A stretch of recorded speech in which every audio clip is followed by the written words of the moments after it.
Nah, ini sangat bahaya. Sangat-sangat bahaya terhadap fisik kita, dia akan berpengaruh.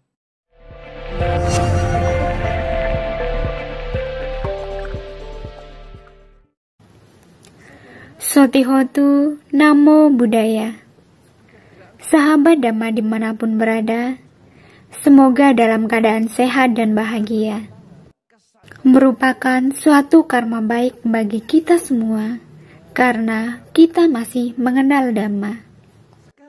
Pada kesempatan kali ini, kami akan menyajikan uraian Dhamma yang akan disampaikan oleh Samanera Abhisarano, yang kami beri judul, Sebenarnya Kita Kesepian atau Menyendiri. Menarik sekali. Terkadang kita berpikir, sebenarnya kita menyendiri atau kita sedang kesepian. Bagi Anda yang ingin mengetahui sebenarnya kita kesepian ataukah kita menyendiri, mari kita bersama-sama mendengarkan uraian Dhamma ini dengan sebaik-baiknya. Namun sebelum kita mendengarkan uraian Dhamma, saya akan menyajikan syair-syair Dhammapada yang berbunyi seperti ini.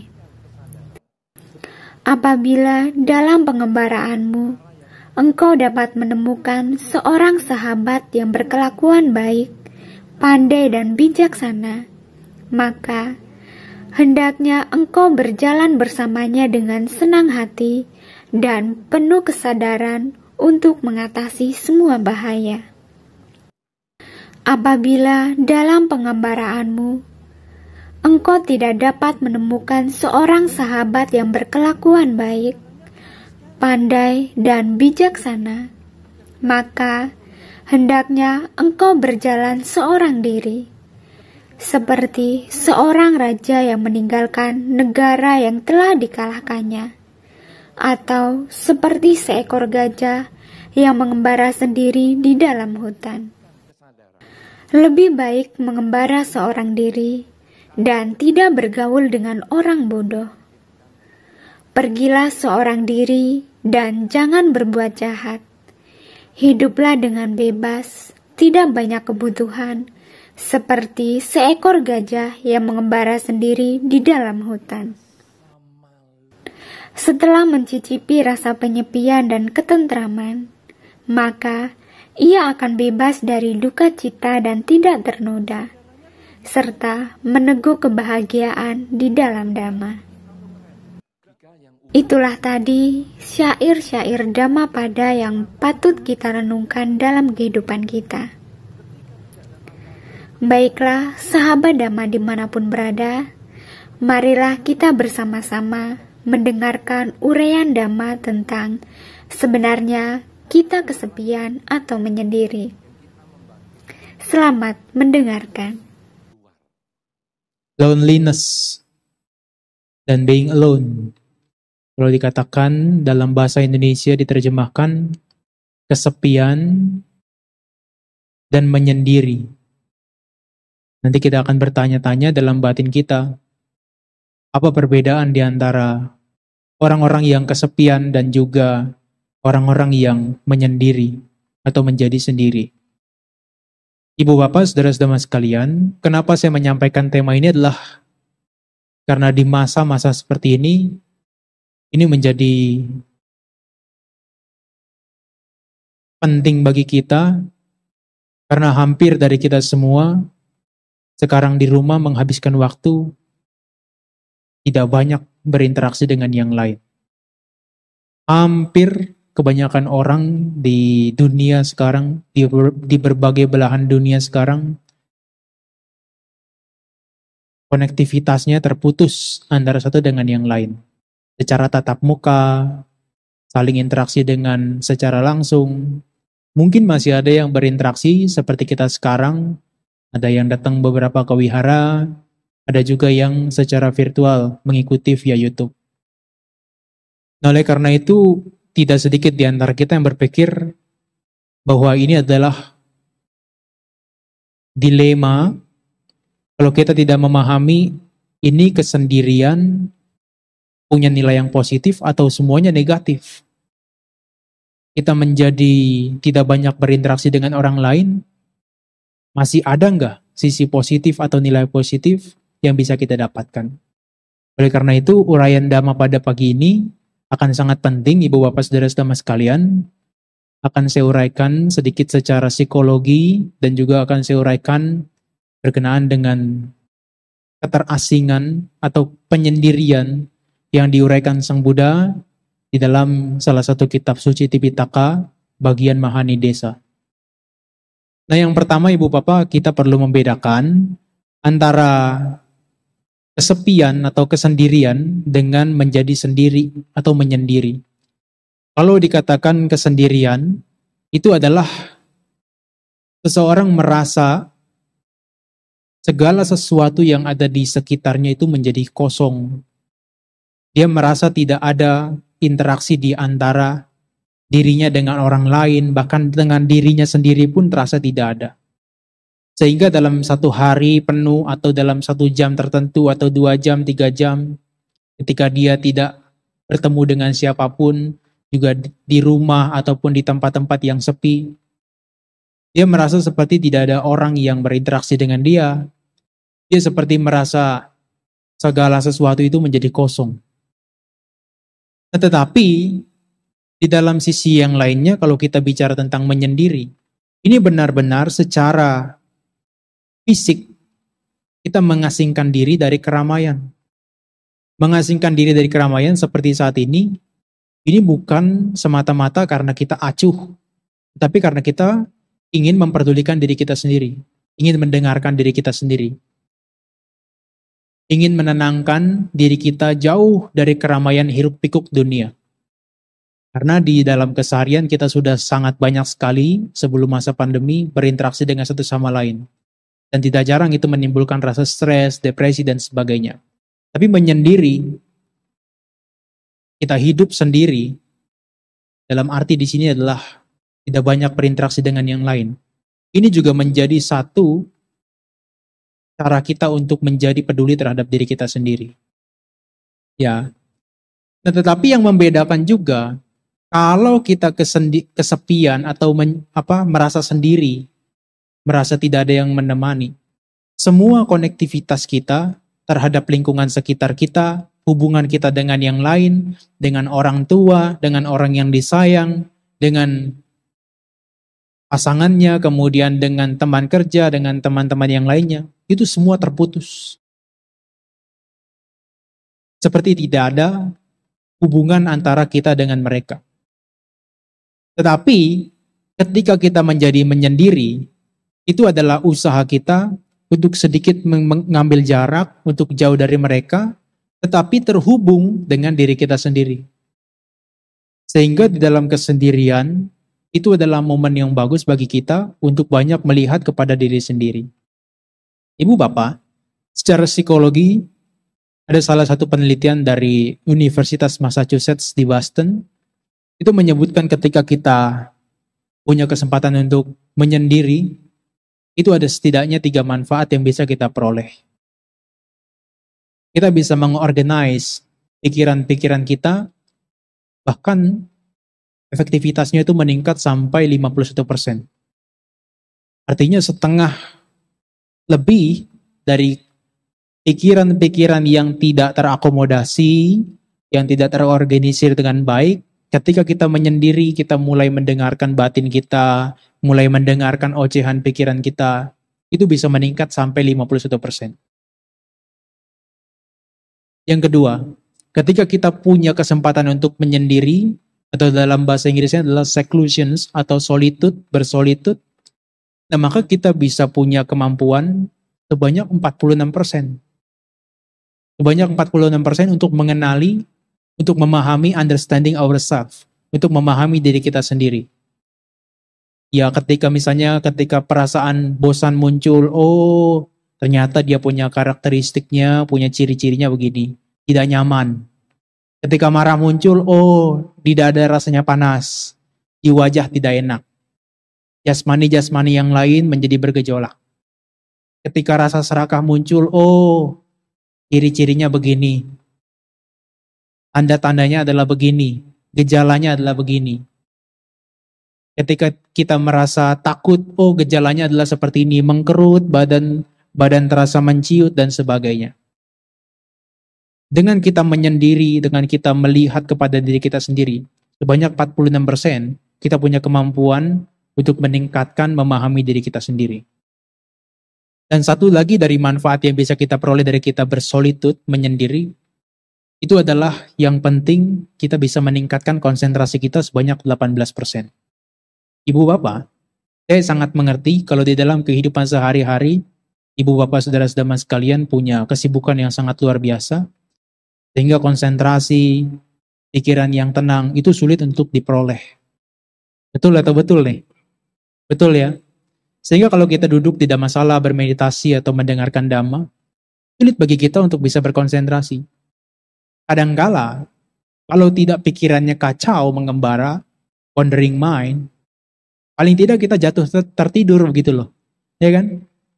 Pernah ya kita mengamati dalam kita sesi ke wihara, ke Dhammasala, mau ikut meditasi, niatnya baik, niatnya mau meditasi. Tapi ketika sampai ke Dhammasala, kalau pikirannya nggak kacau hari itu, pikirannya kemudian berganti. Jadi pikiran yang ngantuk, lemes, tidak bertenaga, tidak berenergi. Kenapa bisa begitu Ibu Bapak? Karena kita tidak terbiasa meningkatkan konsentrasi kita.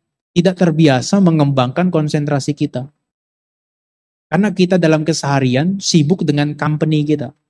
Sibuk dengan teman-teman, kolega-kolega kita, sibuk berbicara, berinteraksi, tidak ada kesempatan bagi kita untuk melihat diri kita sendiri, untuk mengembangkan batin kita sendiri. Dan itu sudah menjadi kebiasaan kita sepanjang kita hidup. Paling-paling, hanya sekian belas persen atau hanya sekian persen yang kita jadikan porsi untuk mengembangkan batin kita sendiri. Dan ini adalah sebuah fakta yang bisa kita lihat dalam kehidupan kita. Nah Ibu Bapak, Sang Buddha pernah menyatakan di dalam Dhammadayada Sutta, ya memang sutta ini adalah untuk para biku, tetapi tidak menutup kemungkinan bagi para perumah tangga pun sangat bagus kalau ini bisa dipraktekkan. Para biku yang tidak mengembangkan berkenaan dengan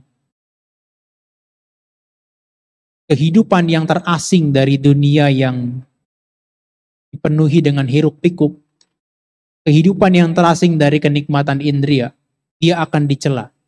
Dia tidak akan dipuji. Begitu juga dengan perumah tangga, ini pun bisa diterapkan dalam beberapa waktu. Para perumah tangga kalau seandainya punya kemampuan, punya kesempatan untuk menjauhkan, mengasingkan diri, melakukan seclusion, melakukan pengasingan beberapa waktu, itu sangat dianjurkan oleh Sang Buddha. Supaya apa? Supaya pikiran yang kacau, pikiran yang wandering, yang mengembara, itu menjadi berkurang. Sehingga konsentrasi di sisi yang lainnya menjadi meningkat. Ketika konsentrasi meningkat, maka pemahaman terhadap diri bukan hanya 46%, tapi juga bisa jauh meningkat lebih tinggi lagi untuk kita bisa memahami batin kita, bisa memahami juga jasmani kita, atau tubuh atau fisik kita. Dan pastinya pikiran yang dapat keluar dari batin kita berupa ucapan, berupa tindakan, pasti itu adalah semua yang positif. Karena kita mampu mengorganisir pikiran-pikiran kita yang keluar dari batin kita sendiri. Nah, oleh karena itu, bagi para perumah tangga mungkin beberapa waktu perlu nih, ya, perlu untuk melakukan yang namanya seclusion. Ya di masa-masa pandemi ini saya pikir akan sangat banyak waktunya untuk melakukan seclusion. Seclusion, Sang Buddha katakan, bagi para biku ini memang sangat berbeda dengan para perumah tangga, ibu bapak. Tapi nanti ibu bapak yang sebagai para perumah tangga, saudara-saudara sekalian, ini bisa menyesuaikan. Kalau para biku dikatakan ida bikawe sena sanang wibita hoti, ketika itu para biku ya tempat tinggalnya dia menjadi terasing. Wiwitang hoti, dia menjadi terasing, sena sanang terhadap tempat tinggalnya. Nah dikatakan bahajati itu adalah yang berasosiasi, yang berkenaan dengan atau di sekitaran. Kemana? Aranyang, para biku itu dianjurkan kemana? Ke Aranyang, ke hutan. Atau kalau tidak ke hutan, mereka dianjurkan ke rukhamula, ke bawah-bawah pohon. Rukhamula itu, mula itu adalah bawah akar. Rukha itu pohon. Jadi para biku bisa ke bawah pohon untuk bermeditasi.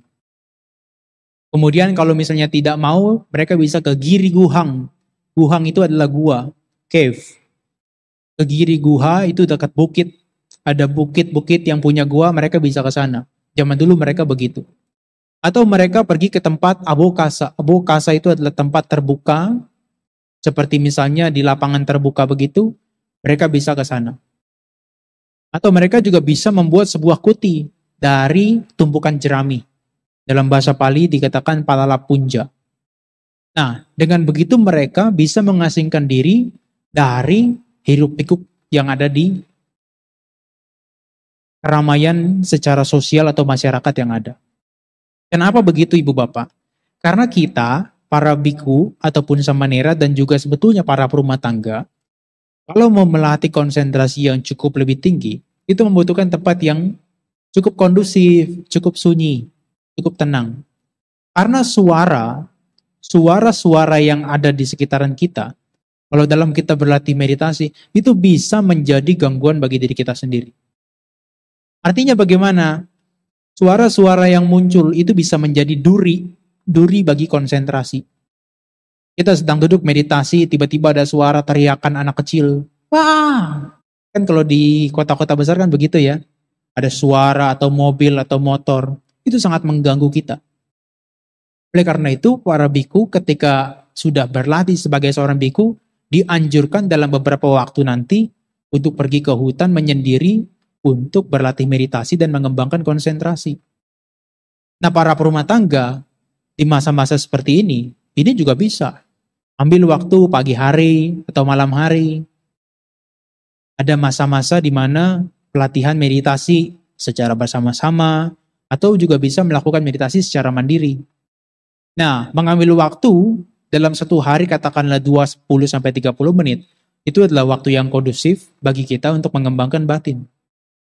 Nah, Ibu Bapak, kalau saya terjemahkan secara lebih mudah, Sang Buddha menganjurkan kita untuk terasing, wiweka. Ya, di dalam Mahanidesa disebutkan ada 3 jenis wiweka, Ibu Bapak. Ada kaya wiweka, ada cita wiweka, dan yang terakhir adalah upadi wiweka. Kaya wiweka itu adalah kita terasing tuh secara jasmani kita. Seperti yang tadi saya sebutkan. Kalau para biku misalnya kan ya, setelah misalnya berlatih sebagai seorang samana, mereka pergi ke hutan dan ke tempat-tempat yang kosong dan sebagainya. Atau mereka ketika pergi pindah patah, ketika mereka misalnya berjalan, ketika mereka bergerak ke depan, bergerak ke belakang, ketika mereka membersihkan badan, ketika bahkan dikatakan ucarang wa pasawang wa, ketika mereka buang air kecil dan buang air besar, nah itu pun mereka harus mengusahakan untuk terasing jasmaninya. Terasing dari mana? Terasing dari keramaian dan kenikmatan indria. Nah, kalau saya terjemahkan Ibu Bapak, kaya wiweka itu adalah keterasingan secara jasmani ya kan? Nah, kita para orang yang berlatih misalnya, Anda sebagai perumah tangga misalnya, itu pun bisa mengambil waktu 20 menit, 30 menit pagi, terasing dari keramaian atau interaksi banyak orang begitu loh. Ya kan? Jadi tetapkan, kita set up untuk alarm kita, untuk timer kita, selama 20 menit pagi, pukul berapa yang kondusif, kita tetapkan itu waktu untuk kita seclusion, untuk kita mengasingkan diri dari keramaian, dari interaksi terhadap yang lain. Dan kemudian malam hari, misalnya katakanlah jam 7, jam 8, adalah waktu yang kondusif, 20 menit juga, kita bisa melakukan seclusion. Menyendiri. Jadi banyak cara, kita tidak harus pergi ke hutan, tapi carilah bagian-bagian rumah kita yang memang itu menjadi tempat yang kondusif. Tempat yang kondusif bagi kita untuk mengembangkan batin nantinya. Untuk menyendiri, untuk melakukan kepedulian terhadap batin kita dan diri kita. Nah, maka kalau misalnya kita sudah melakukan kaya wiweka, maka nanti ini adalah hal yang kondusif untuk kita mengembangkan batin lebih lanjut lagi, Ibu Bapak Saudara-saudara sekalian. Para perumah tangga, biasanya berpikir, kalau saya meditasi, saya harus pergi ke tempat retreat. Betul ya? Masa sekarang di mana tempat retreat yang buka? Tidak ada. Bahkan hampir semua tempat retreat itu tutup. Dan mereka mengadakannya secara online. Dan bahkan dari mereka, berpikir bahwa kalau saya mau mengasingkan diri saya dari keramaian ini, saya juga perlu guru pembimbing. Saya juga perlu yang namanya guru meditasi. Nah sekarang itu semua sudah diadakan secara online Ibu Bapak. Bahkan beberapa hampir menggunakan aplikasi dan juga website yang berkaitan dengan meditasi. Di sana sudah terdapat artikelnya, di sana sudah dapat trackernya untuk limiter daripada meditasi kita, kemudian sudah ada timernya, alarmnya, sudah ada remindernya. Mereka menggunakan itu. Dan dengan cara seperti itu bisa meningkatkan keefektivitasan daripada meditasi mereka. Mereka jadi rutin meditasi setidaknya. Ya seperti yang tadi kita katakan, 20 menit di pagi, 20 menit di malam hari. Itu sangat kondusif. Dan jangan berkecil hati Bu Bapak ya. Jangan berkecil hati. 40 menit dalam sehari itu sudah sangat bagus. Dibandingkan kita tidak sama sekali melakukan. Ya kan? Kan sebetulnya kan 40 menit itu adalah meditasi formal. Ya kan? Itu adalah wiweka yang secara formal. Tetapi dalam kita kerja seperti itu ya, kan ada momen-momen jeda tertentu, itu juga bisa secara cepat untuk mengasingkan diri kita dari keramaian. Kita duduk, rileks, nyaman, tidak banyak bicara dengan yang lain, kemudian lebih melihat nafas masuk, nafas keluar masuk, keluar. Nah dengan begitu, kita punya kesempatan tuh Ibu Bapak, punya kesempatan untuk bisa mengembangkan batin kita juga. Atau setidaknya kalau misalnya tidak sampai meningkatkan pengetahuan kita, understanding kita terhadap diri kita, setidaknya itu merilekskan batin kita gitu loh. Tidak kenceng terus ya, tidak banyak mengembaranya. Jadi sudah beberapa jam kerja kita rileks dulu, buat batin kita lebih rileks. Nah itu adalah momen jeda bagi kita, sehingga kita bisa punya waktu untuk seperti semacam refresh, menyegarkan kembali batin kita. Dan ada beberapa pengakuan dari atau pernyataan dari teman-teman saya di tempat meditasi, itu mengatakan kalau saya meditasi jam 1 siang, biasanya habis itu saya tidur. Kalau misalnya tidak meditasi, jam-jam segitu habis makan saya tidur.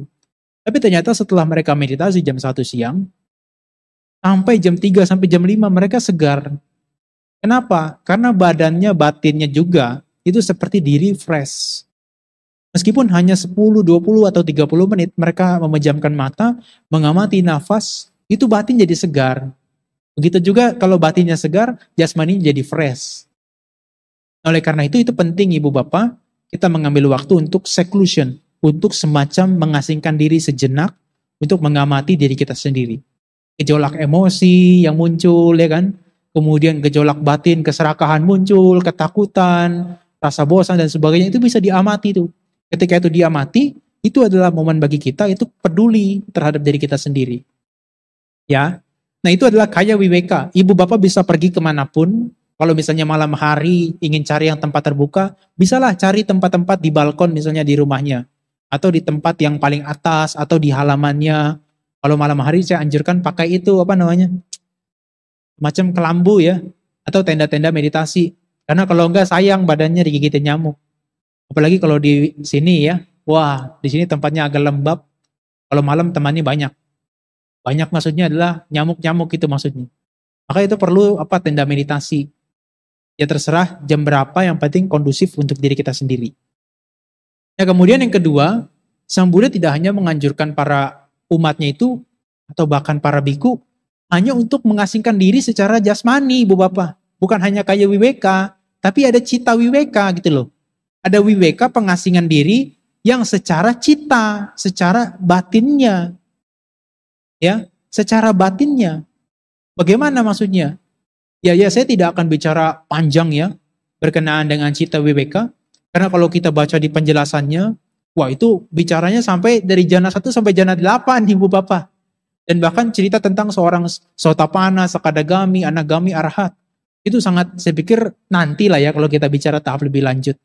Tapi di kesempatan ini mungkin yang bisa kita soroti adalah baris yang pertama aja tuh.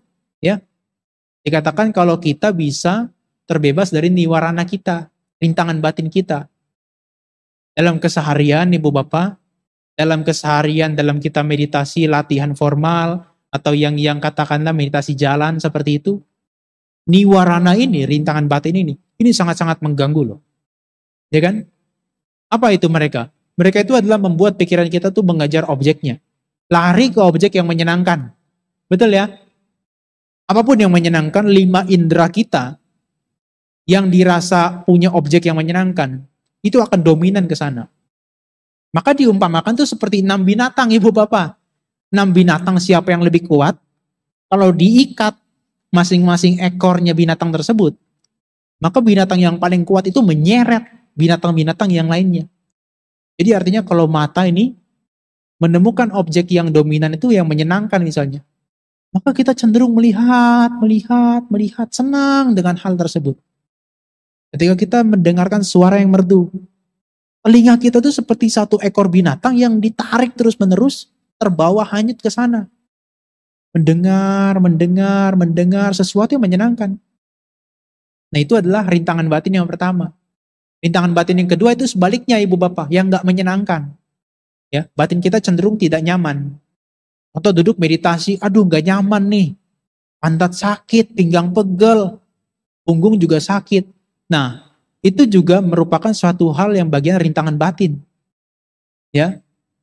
Yang ketiga nih yang paling banyak nih dialami nih oleh Ibu Bapak nih ya. Rasa kantuk dan rasa malas, betul ya? Rasa kantuk dan rasa malas ini cukup benar-benar jadi rintangan batin yang luar biasa. Mau duduk meditasi, aduh malas. Sudah duduk meditasi, aduh ngantuk. Di bawah jalan, aduh kok bosen. Nah ini yang benar-benar yang nomor 3. Ini menjadi rintangan terbesar kita loh. Bukan hanya yang orang-orang yang sudah dewasa.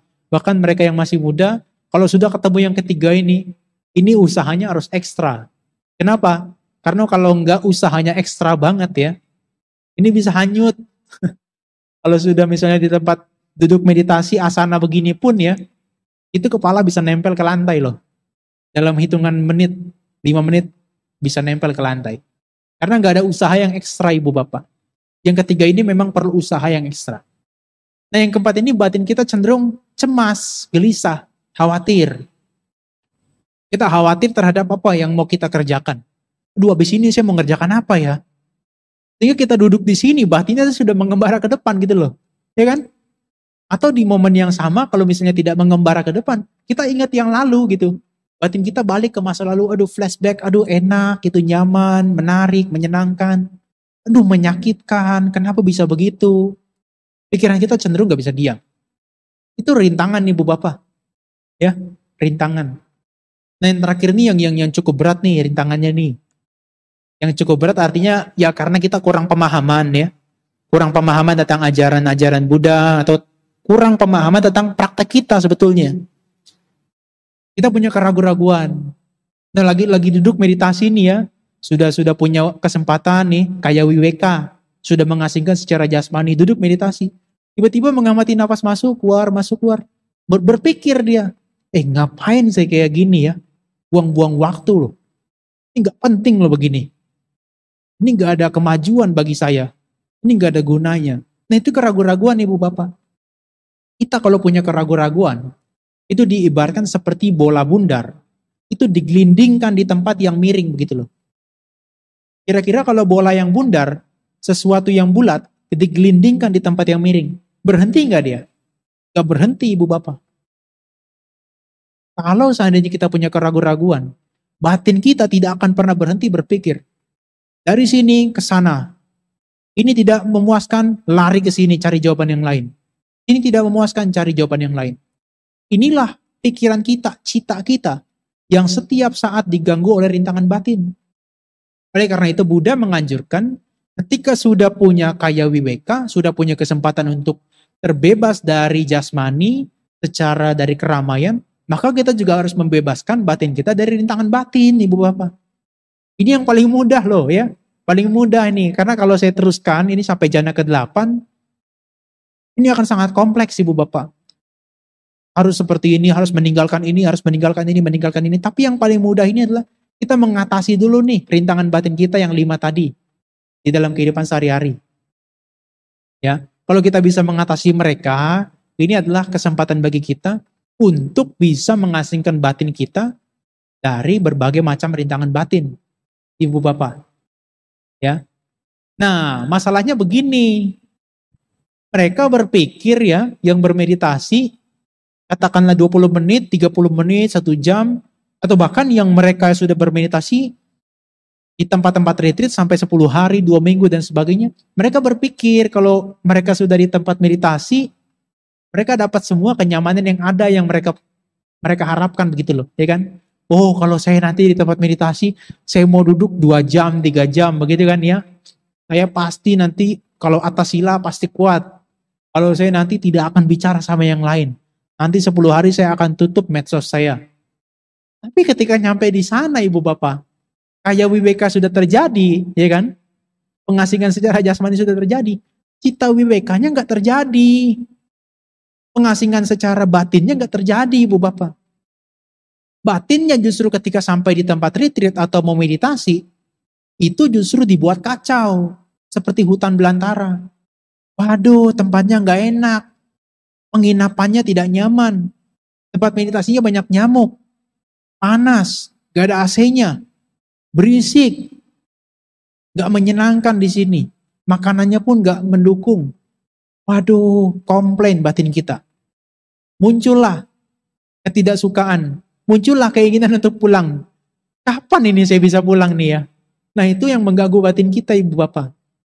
Sehingga kadang-kadang 3 hari ya, belum sampai selesai, seminggu aja belum nyampe, kita udah pengen pulang dan bahkan benar-benar pulang 3 hari itu. Kenapa? Itu karena batin kita diganggu oleh rintangan batin. Ketidakpuasan terhadap semua yang ada, ekspektasinya terlalu tinggi, kenyataannya tidak seperti itu yang membuat batin kita itu menjadi apa? Berkomentar terus, bergejolak. Nah itu yang sering saya dapatkan tuh, pengalaman-pengalaman dari orang-orang yang meditasi. Ah, jangan meditasi di sana, nggak enak tuh. Tempatnya gubuk tua, jelek lagi. Ah, jangan meditasi di sana aja tuh, tempatnya bagus misalnya. Wah ini bahaya Ibu Bapak ya. Memang berusaha untuk bebas dari keramaian yang ada.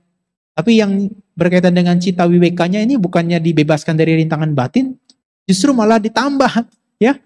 Kenikmatannya malah ditambah nih. Kesenangan terhadap yang menyenangkan malah ditambah. Dari tempat yang menyenangkan ya kan. Dari tempat yang nyaman, makanan yang enak dan sebagainya. Nah, maka Ibu Bapak Saudara-saudara sekalian ini perlu koreksi ya terhadap batin kita sendiri. Kadang-kala kita juga seperti itu. Kita sudah pergi ke wihara misalnya. Oh hari Minggu saya akan ke wihara. Tapi di momen ketika kita ke wihara jam 10 kita atau jam setengah 10 kita berpuja bakti, kita ada kesempatan meditasi, pikiran kita nggak di sini loh. Ya kan? Bayangkan betapa menyedihkannya kita. Dalam 7 hari kali 24 jam, kita sudah sibuk dengan urusan yang sifatnya adalah bukan berkaitan dengan batin kita. Tapi di dalam 1 hari, hari Minggu, di jam setengah 10 sampai jam 11 katakanlah paling lama. Kita pun tidak punya waktu untuk membuat batin kita tuh terpisah tuh gitu loh. Dari rintangan batinnya. Justru kita malah mengikat mereka dengan rintangan batinnya begitu loh. Tidak memanfaatkan kesempatan untuk bisa seclusion, kesempatan untuk bisa mengasingkan diri, itu tidak dimanfaatkan sepenuhnya. Oleh karena itu kita perlu memberanikan diri koreksi. Kira-kira benar gak nih apa yang saya sudah lakukan gitu ya? Kira-kira benar gak? Karena kalau seperti itu terus yang kita lakukan, cita wibeka tidak pernah terjadi, maka wibeka yang ketiga itu pun tidak akan pernah terjadi, Ibu Bapak. Upadi wibeka. Keterasingan dari berbagai macam kotoran batin kita. Keserakahan, kebencian, kebodohan, keraguan-raguan, nafsu ragawi, nafsu indriawi, kemarahan, dan yang lain-lainnya. Itu nggak akan bisa pernah terjadi, Ibu Bapak. Karena dia seperti rangkaian. Kayak wibeka, dia mengondisikan cita wibeka. Cita wibeka kalau dikembangkan terus-menerus, kita bebas dari rintangan batin, dia akan mengondisikan upadi wibeka. Membuat kita terasing dari kotoran batin kita secara sepenuhnya nanti.